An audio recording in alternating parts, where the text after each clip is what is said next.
Thanks for joining us today with our latest update on the novel coronavirus. We're coming to you live from our London Assistance Centre, where you may hear phone calls being taken in the background. These are calls coming in from our members that our teams are dealing with on the current situation and other issues around the world. I'm pleased to be joined by Kate and Hanny to discuss the latest situation on the novel coronavirus. So we're going to start by talking about the current situation. So we've seen a lot of change in the pandemic over the past few days. So maybe starting with you, Kate, could you give us a brief outline on the situation as it currently stands? Yeah, sure. So I'll start with a brief overview of case numbers. We are now up to over 17,000 cases, mainly in China. Hubei province has over 11,000 cases. And obviously this is the province where the outbreak originated, so actually quite a lot of spread now outside of that province. And we're now up to over 350 deaths. We've also seen over 170 cases in other countries outside of China, and over the weekend we had our first death outside of China, and this is in a patient who had travelled from Wuhan to the Philippines and was sick there and then died. So that's just briefly what's been happening. Cases are increasing and more outside the province. I also just wanted to update about the WHO's decision to declare the novel coronavirus a public health emergency of international concern.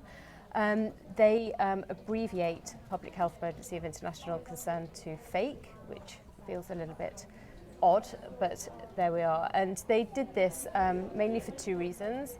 The fact that the virus has now spread to 5 regions outside of China, and also this has happened within the last month.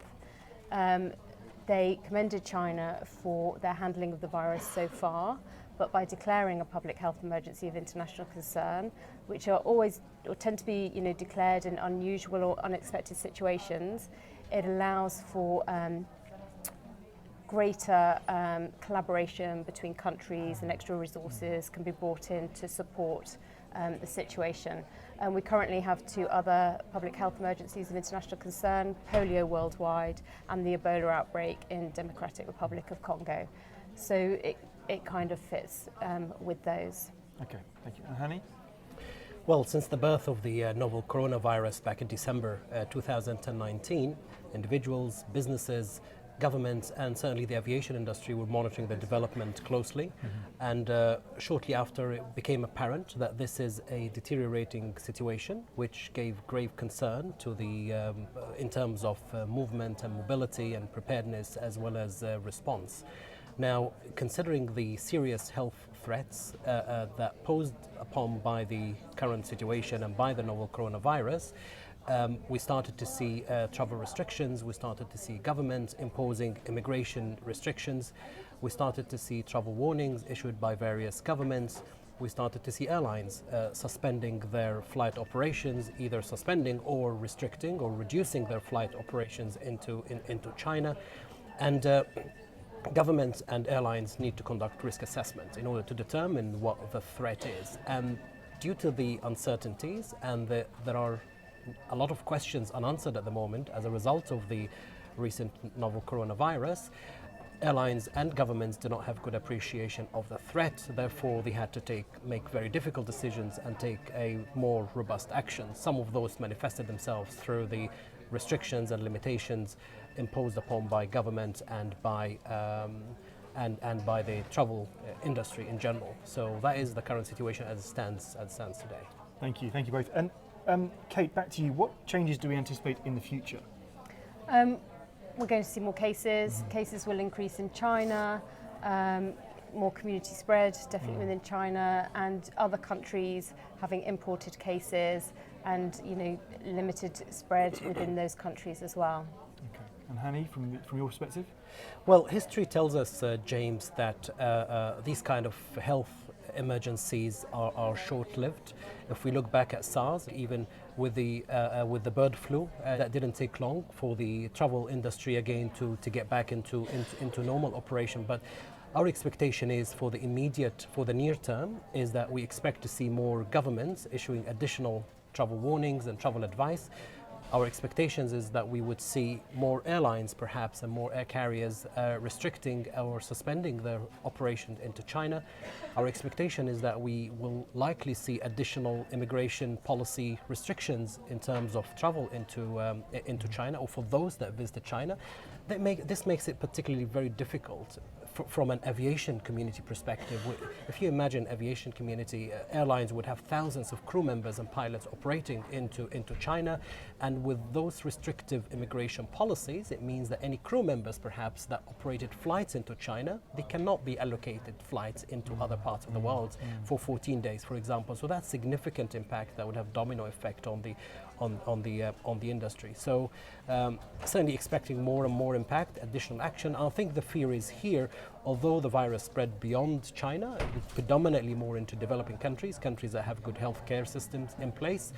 The fear is here if that spreads beyond that with countries that have got more modest healthcare system, and what impact that could have, etc., which we're monitoring. And taking both of what you've said there, and our final question really is around what can actually organisations do, and what recommendations in regards to pandemic preparedness that we would be giving to our organisations to allow them to be on the front foot in terms of their response to this as well. So Kate, from your perspective, what are some of the recommendations we're giving right now?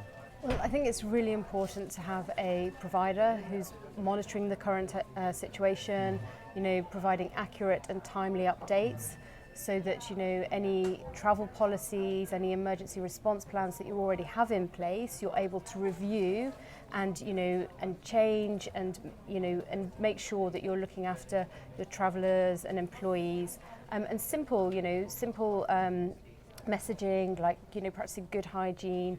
Through to some of the logistical approach things that I'll let Hani talk a little bit further about. Yes, Hani. Sure. So in addition to what Dr. Catherine just mentioned, so it is apparent that this situation now is well beyond a health scare. It's something that certainly we're seeing causing significant impact in terms of mobility, in terms of supply chain management, in terms of operation in China and beyond, and in different countries. So the importance of having access to up-to-date, credible information to ensure that your employees are very well prepared, your business travelers are very well prepared, to ensure that you have a good emergency response mechanism in place, to ensure that you have for organizations to have an integrated risk management programs in place. This is not just a medical emergency, it's an emergency that certainly has a broader impact on employees, on people, on travelers, and on business continuity. So business continuity, and if you don't have, for organizations that do not have a good business continuity in place, we recommend that you do have one. And if you have one, we recommend that you update it and ensure that it's exercised and examined, and ensure it's very well controlled and in place. Absolutely. So I think very clear that it's about access to monitoring of the situation, but also access to planning, response, preparedness as well, to make sure that as an organisation you're able to deal with multiple different factors as a result of the virus. So thank you to Kate and to Hani for joining us today. It's clear that the situation remains fluid and does indeed change on a daily basis.